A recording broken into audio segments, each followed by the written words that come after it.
জীবনের সব ক্লান্তি কি ভুলে যেতে চান? স্বাগতম টাঙ্গর হাওরে, প্রকৃতির কোলে ভেসে থাকা এক অপরূপ স্বর্গরাজ্যে। টাঙ্গর হাওর ট্রিপের একমাত্র বিকল্প হলো হাউস বোট।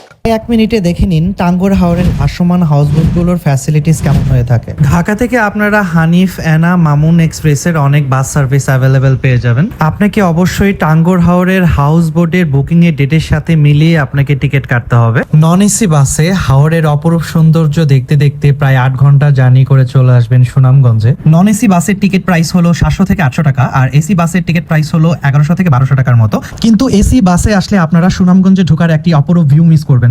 সুনামগঞ্জের মল্লিকপুর ঘাটে আমাদের হাউস বোট বজরা তরুচ্ছে অপেক্ষা করতেছিল, আর আমি সেই ছাদের উপরে চলে যাই। আমাদের হাউস বোটের ছাদে এসে দেখি এখানে আমার কাকু বসে বসে হাওরের ফিল নেওয়া শুরু করে দিয়েছিল। আমাদের কেবিনটাও ছিল অনেক সুন্দর, আর আমাদের কেবিনের সাথে একটা অ্যাটাচড ওয়াশরুম ছিল এবং এটার সাথে একটা মিররও ছিল, যেটা আমার অনেক ভালো লেগেছে। কিছুক্ষণ শুয়ে থেকেই আমি আবার উপরে চলে যাই, কারণ উপর থেকে আপনি হাওরের বেস্ট ভিউটা দেখতে পারবেন। প্রায় 5 থেকে 6 ঘন্টা আপনারা হাউস বোটে জীবনের সেরা ভিউ দেখতে দেখতে পৌঁছাবেন ট্যাকের ঘাটে। আর এর মধ্যে আমাদের সকালবেলার খাবার দিয়ে দেয়। এর মূল্য অনেক বেশি, তাই 1 মিনিট কয়েক সেকেন্ডে এক্সপ্লোর করে দেখানোর চেষ্টা করি। তাই এই ভিডিওতে শুধুমাত্র হাউস বোটের যাবতীয় সবকিছু তুলে ধরা হয়েছে। সুনামগঞ্জের আসল সৌন্দর্য দেখতে হলে অবশ্যই আমার বাকি ভিডিওগুলো দেখে নেবেন। প্রত্যেকটি কন্টেন্ট 1 মিনিটেরই হবে। আমাদের হাউস বোটে রান্না করা প্রত্যেকটি খাবারই অনেক মজার ছিল, আর ভিডিও শেষে আমি অবশ্যই সব ইনফরমেশন দিয়ে দেবো। হাউস বোটের একদম শেষে ছিল রান্নাঘর, তারপর ছিল জেনারেটর, যেখান থেকে বোটের পাওয়ার সিস্টেম কন্ট্রোল করা হয়। আমাদের 1.5 দিনের প্যাকেজের প্রাইস ছিল 6500 টাকা। এই প্রাইস সিজন টাইম অনুসারে কম বেশি হতে পারে। আপনার টাঙ্গর হাওর অভিজ্ঞতা কেমন ছিল অবশ্যই কমেন্ট করে জানাবেন। আপনাদের সুবিধার্থে বজরার খাবারের তালিকা এবং বজরার কন্ট্যাক্ট দিয়ে দিলাম। ভালো থাকবেন সবাই, আসসালামু আলাইকুম।